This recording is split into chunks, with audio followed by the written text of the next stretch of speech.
Hello and welcome back to Sprite Guard plays Starseed Pilgrim. We got a bunch of seeds in the last episode. We managed to connect up with the key and get some stuff to now go around and see if we can find a little bit more about the overworld, work out its dimensions a little bit more. So the directions that we have not finished exploring, I think we've gone all the way around this way. I think this is the one direction that we have gone all the way around. Yeah. So we haven't really gone up that much, and we haven't gone down hardly at all. So I'm looking at the seeds that we have, and I think if we wanted to go down, this would be the time to do it, but because it wraps around, I think that it's not that important to go down. We can go up. And so I think I'm going to keep trying to go up and to the right over this way. So in order to do that, I think I'm going to first go to the right like this. And then I'm actually going to put this one here, and that will create kind of this big block of seeds that we can then carve out to take the shape that we want. So we want to be able to still get up this way. So we want to cut that down to 3, and that will let us get up here. And then we might want to get down this way and build something here.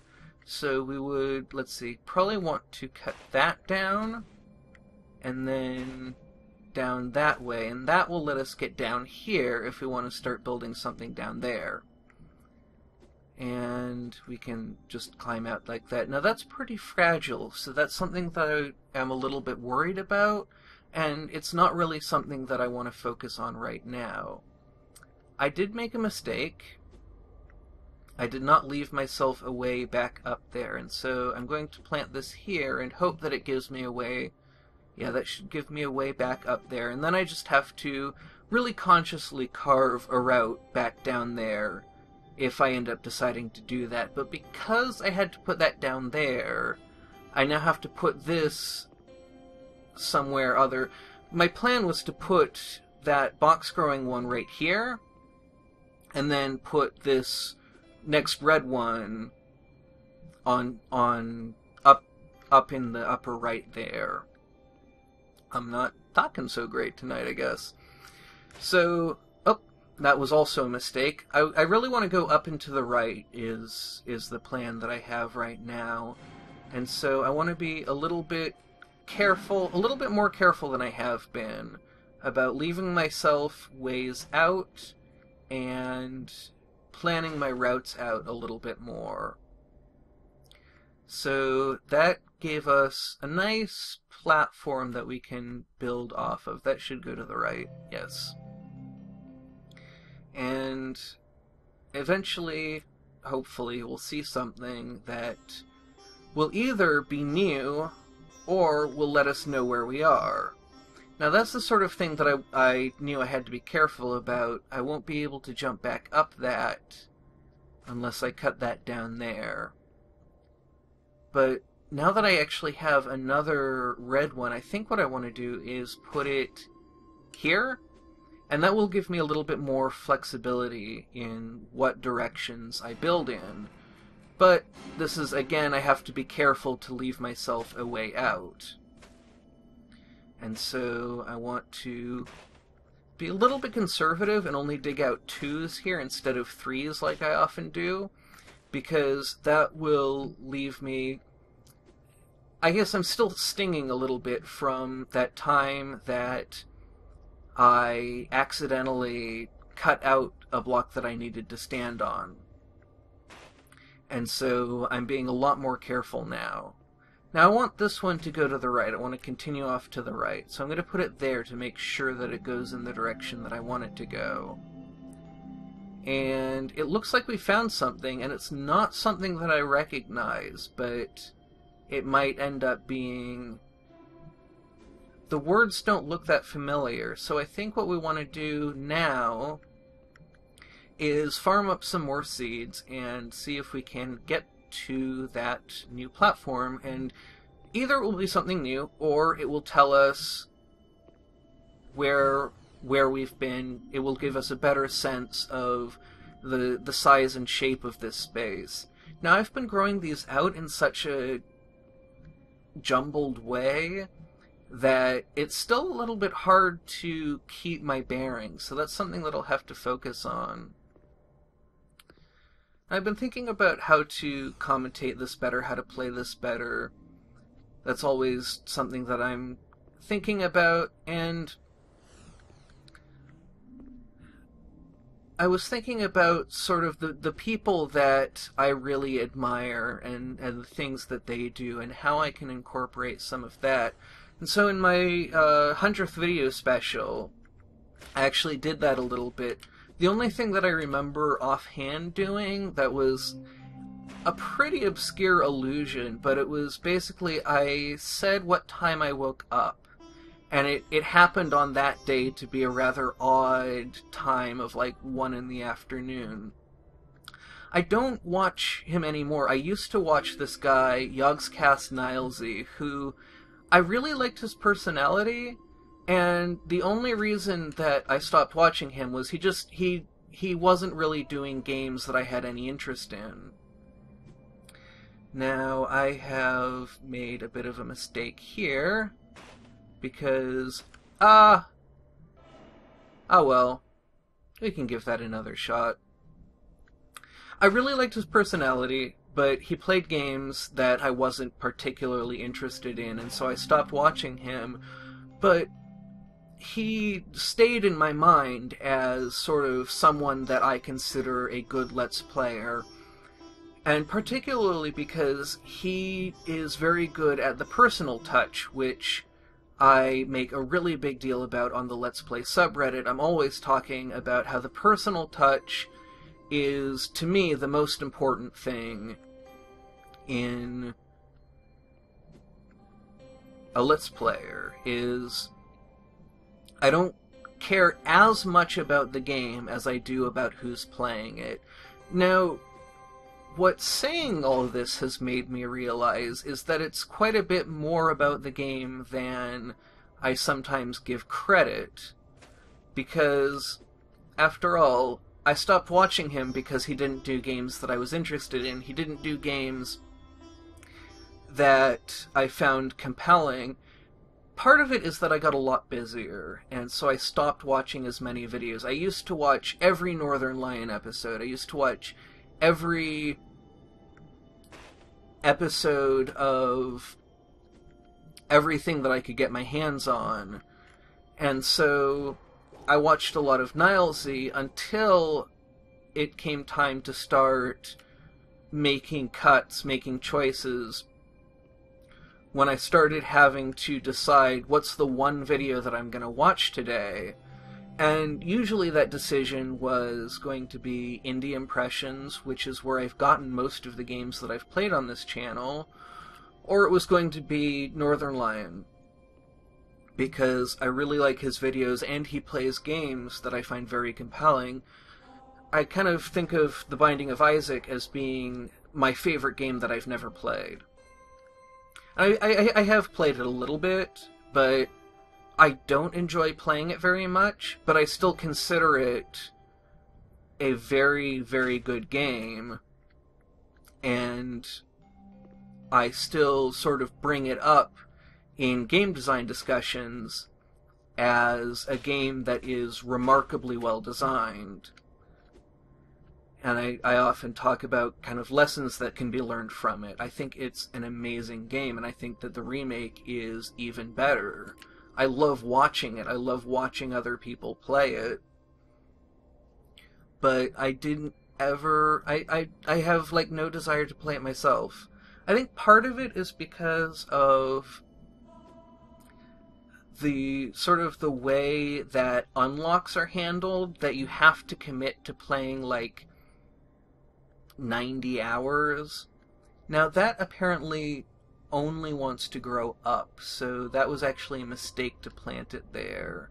I thought it would grow off to the right, but apparently not. So what I'm going to do is I'm going to put a jump pad here, and that will let me harvest a few more of those. And then these ones are going to go here and go downward, and they might connect up with that key down there, though it's pretty unlikely.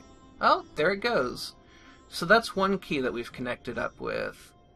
So next thing to do, I think, is be careful not to fall into that key. Next thing to do is let this grow in. And that will give us a little bit of a buffer, a little bit of protection between us and the encroaching darkness. And the next thing to look toward doing is connecting up with some more keys and finding a door. And so I'm going to take a big risk here, and I'm going to plant this one here. I'm going to put some ice here to slow that down, and then I'm going to come through here very quickly. Now we don't have a lot of time, so I want to build as quickly as I can, but this that we're standing on has the best chance of working out for us of any of them. I have a seed upcoming, so please grow in, please grow in, please grow in. I think it's... okay, it's good. There we go. Okay, I had to cover up that key, but we managed to... well, I guess we managed to deal with it in that way. That's not how I would have liked to have dealt with it, but it worked. And we have another key we can try and connect up with. And I realize that I've kind of gotten distracted from what I was talking about, but I think that sometimes the game ends up taking over my mind for a little bit, and that's the end of it. So I'm going to let those connect up, and actually maybe I won't. Maybe I will just harvest these as soon as I can. I shouldn't have planted that where it is then. What'll that give us? A random one? Okay, we can put that there. We can probably get a few of those, so we still will be able to make progress forward, but it's going to get a little bit tight again. It's going to get a little bit fast. And I think that that's something that I really enjoy, but it's also something that I think is bad for the commentary. Now, this has not given me a lot of hope. That can... oh no, that can't connect. I guess that can go there. Now, I'm not sure where to put that to get it to connect up. I think I don't actually want that. And I think I'm going to... I'm running out... I'm out of seeds. So, we're not actually going to make it to that door. I didn't manage my seeds well enough. I didn't keep things together well enough. So let's make sure that we can get to this key down here, because that is what is going to matter the most. And we can try and grab these seeds up here. And it looks like, if I do this correctly, we can get 3 for 1. So 3 seeds for the cost of 1 seed is a great trade, and I'm getting much more confident with those bubbles, so I may be employing those more often, and I think I will be needing to employ them more often if I'm going to manage to get 3 keys at some point. So we built out the overworld a lot already, and we've got a lot more seeds to build with. So I'm going to leave it here. There's some kind of unfinished threads that I might pick up later, because this is stuff that I want to start talking about more in these videos, about games and the way that I play games. I really want these videos to be, well, to have the personal touch that I talk about. And so part of doing that, I think, is going to be talking less about the games and a little bit more about other things. I don't want to stop talking about the games entirely, because I think that that is a big part of the framing narrative, and it creates a kind of a context that I really like in these videos, and it's something that I do want to keep. So the last thing I'm going to do is come up here, and I'm going to see if we can finish building this out and see where we are getting to. Because I almost forgot, I actually had forgotten until I was most of the way up here, that at the beginning of the episode I mentioned that I wanted to come back here before the episode ended, and I think if we place the ice there, that'll grow out in a cross, which is not very useful, but this should grow up in sort of a box pattern that will give us, at the very least, will give us a platform from which to place this red one, and the red one should give us a nice good leap towards our destination. So far I don't see any plant blocks, and so this is probably not someplace we've been before, and I don't recognize the shape of the platform either, so I think we've reached a new place. Let's make sure we can get back. So that means making sure that we have a path both up and down, and then I'll start building from here. And I want to also get over here and read what the text is, because I want to make sure that I read the text in all of these. I know that I have a blind friend who occasionally watches these videos. If you're watching this, hi. So I want to read the on-screen text just in case even. The sky was in my dreams today. The clouds, they took my breath away. That's something I can kind of sit with. That's one of my favorite of these little poems. So in the next episode, we're going to explore this level and see what we can do. I'm going to use up the rest of these to continue building out in this direction, either find something new or loop around. And I just want to use these up so that I don't waste them. And this is the direction that we're going to be building in next, so I don't see any reason not to. So yeah, that's why I read all of the on-screen text in the games, in case you were wondering, is because I don't know who watches these, but I do know what's possible. I know the variety of people that this world contains, and I want my videos to be accessible. That was one of the 3 things that I really set out. I wanted to be warm, accessible, and inviting. And I think that warm is the one that is easiest for me to do because it's the most natural, but it's the hardest for me to improve at because it's so instinctive. Accessible, I think, is easy enough, but I have to just know what it is that I need to do. I need to know all of the different kinds of people who might watch these, and it takes a lot of awareness, but it's something that I am really committed to working on and getting better at. And inviting is maybe the one that I'm the worst at and is the hardest, because I don't know what people don't know, and I don't know what kinds of things someone who doesn't watch Let's Plays would be interested in seeing. If you have any thoughts about that, I would love to hear about it in the comments. This episode has gone on a bit longer, but I think it's one of my favorite episodes that I've recorded so far. I hope you enjoyed it.